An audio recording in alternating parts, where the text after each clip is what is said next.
In 2020, I decided that I was completely done with living in New Jersey and I moved down here to Southwest Florida. Now, I know many of you guys already know that, but the reason I'm telling you this is because when I moved down here, I had two properties that I was going to be purchasing in order for myself and my family to reside in. Now, one of those deals fell apart and the other one became my primary residence. That was a 2-bedroom condo. Now, that 2-bedroom condo I got at the time, I thought I got a fair deal. Looking back now, I got an absolutely knockout deal. I only paid $155,000 for that condo, and today it's probably worth somewhere around $300,000, maybe close to that, $275 to $300, which is an incredible and just unbelievable appreciation in just 2 short years, right? But the reason I'm telling you this is because I would never intended to live in that 2-bedroom condo for as long as I have. That 2-bedroom condo was only supposed to hold us over for a few months until I can find another place that was more adequate for my entire family to live in. Obviously, the market just went nuts and everything just kept getting more and more expensive. As a matter of fact, the second home that we were supposed to be buying that was going to accommodate us better, actually the deal fell apart and that seller ended up selling that house for, I believe at that time it was $30,000 more, because we didn't close exactly the day that it was on the contract. We were going to close the following day and the deal fell apart. Again, some of you guys may have heard me tell that story, but what happened after that is the home prices went completely bonkers and we were priced out of anything. Now, I lived through 2008 and I bought real estate right around that time. So one of the biggest lessons that I took away from that is that you never buy real estate in a bubble. And I learned that the hard way, because when I did buy real estate in a bubble, a couple years later down the road, I lost it. I lost the property to a short sale. I had to sell it because I had no other way to afford my life back in New Jersey and the condo that I bought in Florida, which ended up being, or Miami, that ended up being the property I'm talking about that I had to do a short sale on back in 2008, 2009. And what I learned is that in the future, if a property ever seems like it's way overpriced, you just don't. You don't buy. It's better to not buy than it is to overpay. I've told a lot of investors over time that the best deal that you've ever could have ever had or could have ever been presented are the ones that you never buy, because those are the deals that could have cost you so much they could have literally buried you or taken you under. So the best deals, keep that in mind what I'm saying to you, the best deals are the ones we never buy. Now the ones we do buy, you got to remember that we make our money when we buy, when we purchase these properties, because that's when we know that we're going to have some way to get out of the loan, if it's a hard money loan, or if we have all our cash tied into it, or are we going to be able to cash flow that property? Whatever your goal is for that property, we have to know that going in. Now, why am I telling you this story? Well, I'm telling you this story because today I'm presenting you this video from our soon-to-be studio office, which is amazing. It's God's work. Obviously, it's not something that I could have ever in a million years have hoped for, but it blew our expectations. Now, this video is not about our studio, even though I'm very proud to tell you guys this is the first video I'm shooting in here. This video is about what's going to happen to the property market down here in Southwest Florida now that we've had this crazy hurricane that just came through not too long ago. Our price is going to drop because people are maybe scared to live in Southwest Florida. Are they going to flee? Or maybe the new people who move here, they're like, oh, this is not for us. We're out of here. Are more people going to come down here now because maybe there's more opportunity? Maybe there'll be cheaper homes? We're going to look at those questions because I know, aside from the utter devastation that we've experienced down here, after all this gets rebuilt and everything goes back to normal, what's going to happen to home prices, right? Are people just fed up with living in low-lying areas, hurricane-prone areas, flood-prone areas? Well, we're going to look at all of that. There's about 4 points that I want to talk to you guys about. You don't want to miss not even 1 minute of this, because if you're thinking of buying down here in Southwest Florida or Florida in general, you're going to want to hear this, because I've learned a lot from just doing a little research for this video. And it's so much that each one of these bullet points, I'm actually going to end up breaking down into an independent video later on. So if you haven't subscribed to this channel yet, I suggest you do that now, because we cover anything and everything that has to do with real estate, and especially down here in Florida. But we invest anywhere, guys. Anywhere in the country that's a good market, these opportunities also apply to you. So the first thing I want to talk to you about is home prices. Are home prices going to come down, stagnate, or go up, right? So what is the number one thing that really determines home prices? That is supply and demand, right? So supply and demand is not dictated by our thoughts. It's not how I feel about the market. It's actual numbers. You can't make this stuff up. So This month's numbers for October are not in yet. Now, what I wanted to, the numbers I'm talking about are active listings on the market because that's our supply. The numbers for this month are not in. So I will do a follow-up video at the end of October, beginning of November, to look at the numbers of active listings compared to the month before. Because if more people are putting their homes on the market now than they were the previous month, that means that the hurricane was a catalyst and a lot of people just want to bail and they want to get out of here, right? But what I did do is I went into a week-by-week breakdown to see how many homes have been listed in Southwest Florida in the last 10 days versus the previous 10 days versus the previous 10 days to that versus the previous 10 days to that. So what I found was in the last 10 days, there's been about 900 listings that have come onto the market as active, okay?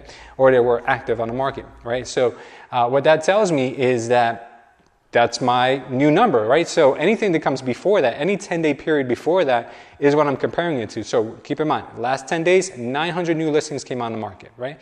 And that was exactly after Hurricane Ian. So on the 28th of September till today being the, I think today's the 8th or something like that. Today is 7th. Okay, today's the 7th.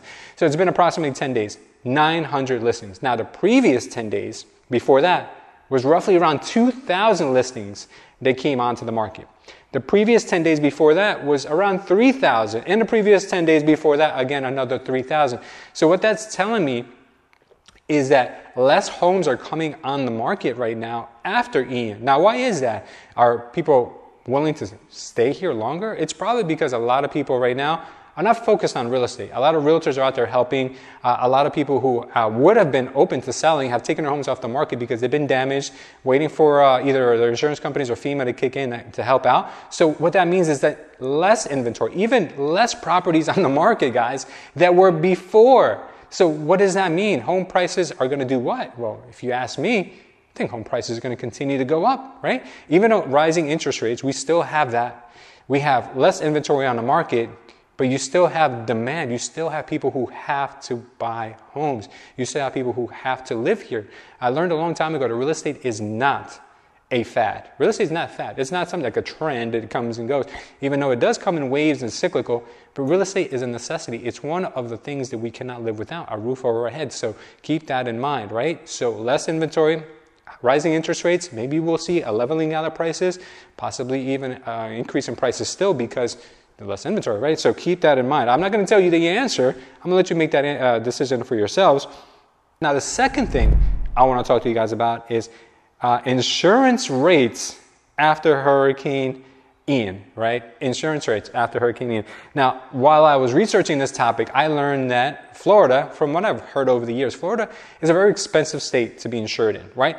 One of the things is because most of you, if I had to ask you why you think that is, you would probably say it's because of hurricanes, right?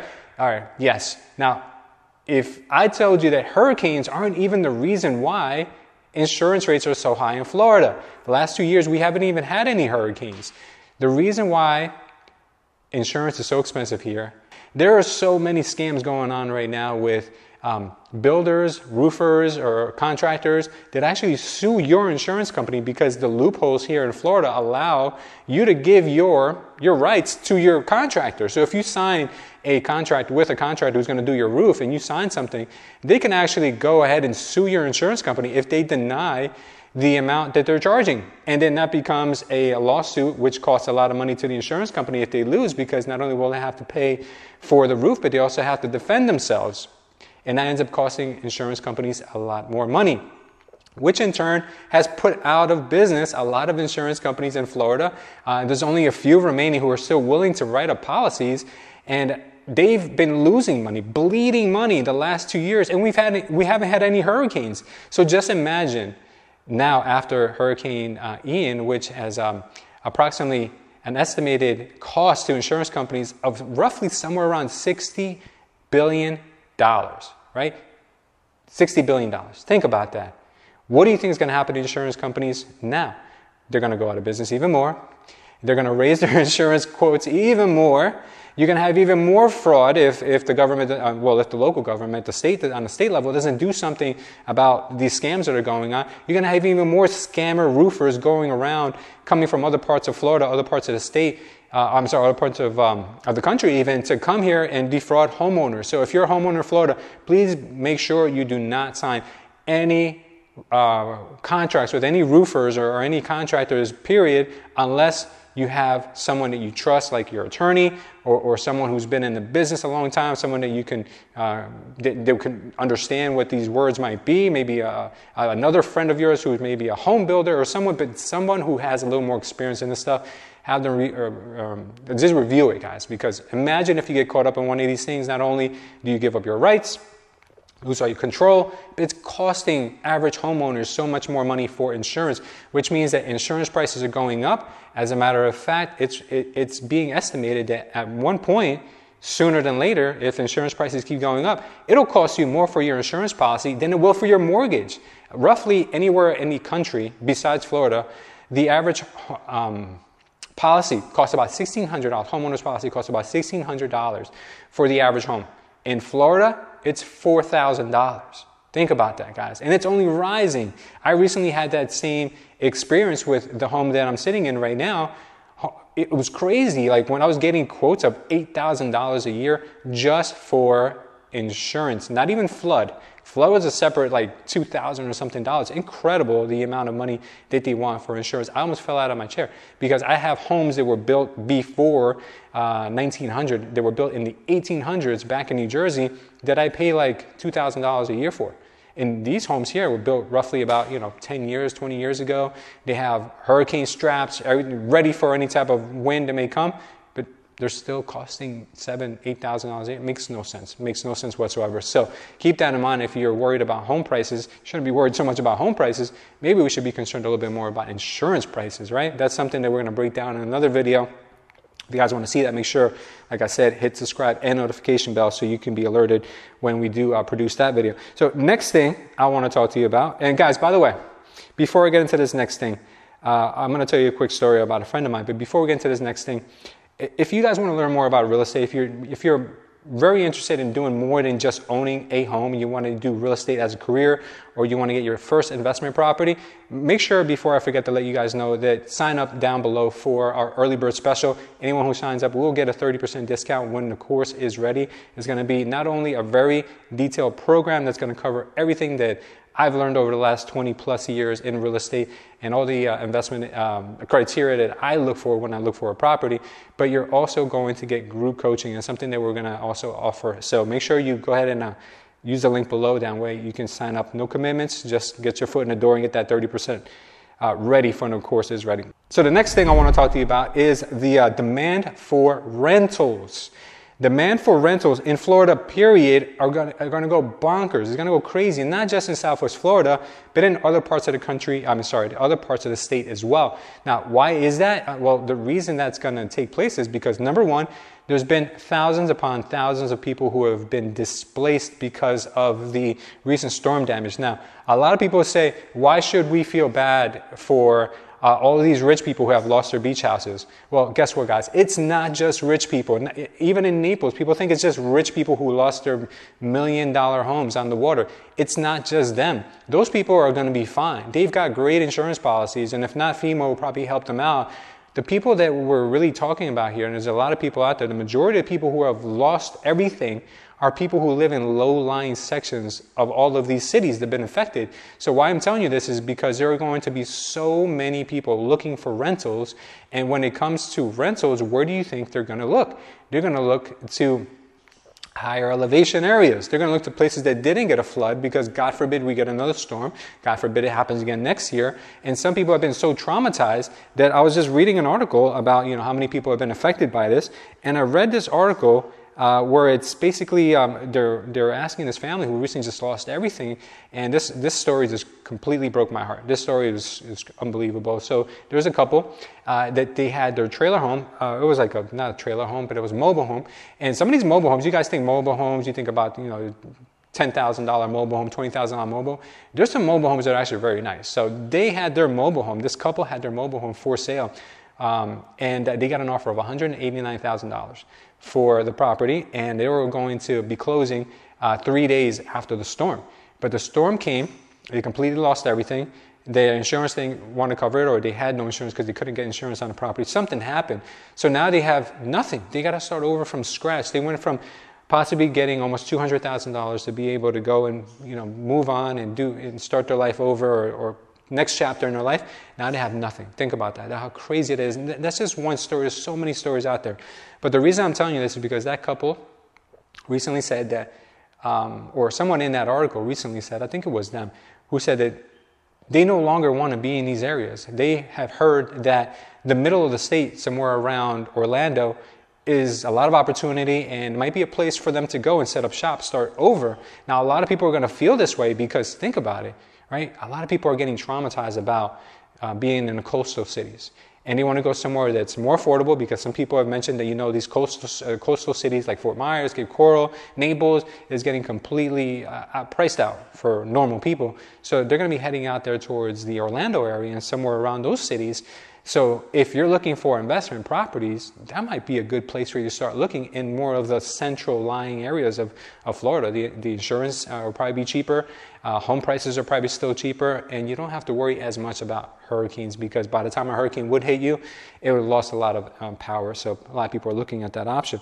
So why are rentals such a hot commodity? Because the prices are going to go completely through the roof for rentals. I have a buddy who does Airbnb for a living, and he just told me he got a call from someone who's been displaced here in Naples, and he has an Airbnb in Naples, and he just booked up, I think, 50 days for some ungodly amount of money. I think it was like $15,000, $16,000 for like 50 days. It's crazy, right? But these are the type of, and he has a small 2,000 square foot house, not even a huge home or anything. And these are the kind of things you're going to start seeing. So you're going to see a lot more people who have rentals do very well, command more money. Why?